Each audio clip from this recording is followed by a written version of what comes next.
The purpose of this video is to show you how to use Canva to make an infographic about your research topic.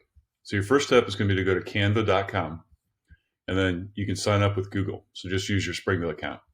Since I've already got an account, I'm going to go to log in. And then we'll go up to the top in the right-hand side where it says Create a Design. Since we're creating an infographic, you guessed it, we're going to use Infographic. First thing we're going to do is just review some of the basics of your design. So the first thing will be to come up and give it a title. So I'm making one about what's called the gherkin. If you don't know what a gherkin is, here's a picture. It's a very small cucumber that's often pickled, and it shows up a lot of times on the table at Thanksgiving or during the holiday season. The next thing I'm going to do is I'm going to go and we're going to review some of the features. So I'm going to show you how to put a background in, videos, music, text, elements, photos, and also uploads. So I'm going to start with background. And as you can see, there's a whole bunch of different backgrounds you can use here. The thing I'm going to show you about backgrounds is the very same for any of these different elements like videos, music, text, the other ones over here on the side. Anytime you find something that you want to put into your infographic, you just click on it and drag it over. The nice thing is, if you want to get rid of something that's in your infographic, then you just click on it and hit the delete button. Another thing you need to know is, unlike if you're doing something in Google Docs or on Google Slides, every time you make a change, like if you put a picture in or some text or some of the different elements, it's important that you go up to the top here and save. So click on save, and that'll save your changes. Another thing you might notice is that some of these backgrounds show that they're free. There are also paid elements as well. We're going to use the free ones wherever we can.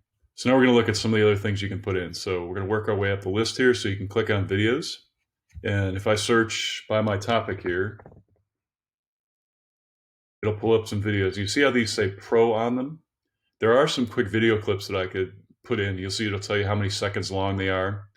Like here's one that's 10 seconds. But if I put one of these in to my presentation, you'll notice that it has a watermark in it. It's got the little Canva logo in the middle. But here's some things you can do with the video here. And you can do this with pictures or text or whatever elements you put in. You can resize them by grabbing the corner. You can also rotate them. And just like what we did with our background, if you decide that you don't want to use it, you just hit delete and that element won't be in there anymore. You also can add music. And you'll notice that there's a different label up here on the side. If you click on this button on the side, this lets you pick songs that just have vocals or people singing, or just instrumentals. That's where somebody's just playing instruments, but there's no singing. You'll click on free, click on apply filters, and you'll see that there are some different tracks that are in here that I could put in. I'll go with a little nostalgic piano this morning. The one downside to using music, and you can listen to it up here, is they only give you about 5 or 6 seconds of music in your presentation with the free account. Working our way up the different things you can put in, we're going to go to text next. You can see there's 3 different types of text you can put in. You can put in a heading, that'd be for like your title, a subheading if there's a major section, or a little bit of body text. So I'm going to click on heading. I'll move this up to the top here. You may have noticed that this looks really familiar. It looks a lot like what you see in Google Slides or Google Docs. You can change your font up here. You can also change the size. You can click on the text color.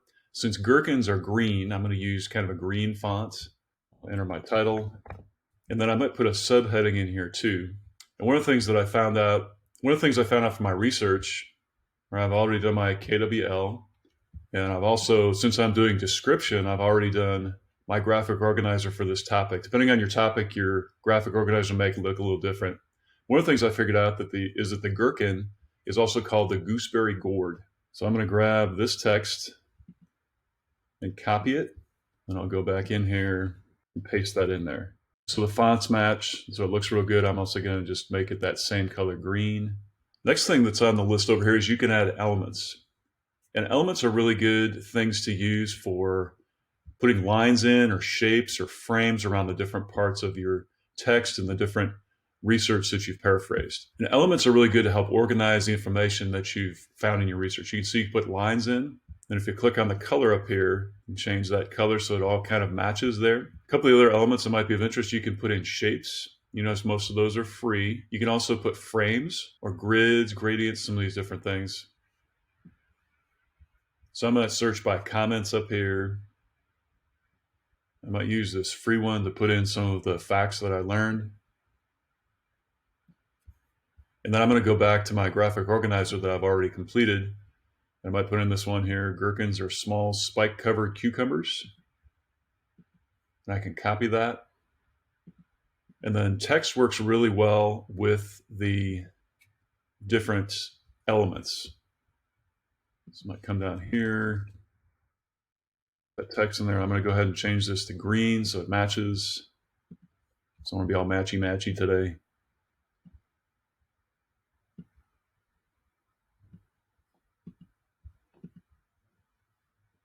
Then I could go back and grab another piece of information from my graphic organizer. Other things, usually gherkins are pickled.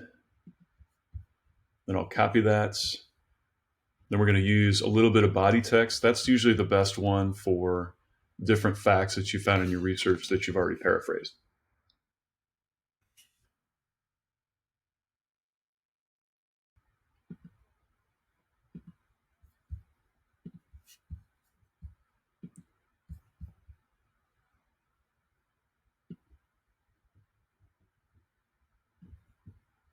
Remember, every time we make a change, we want to go up to File and go Save.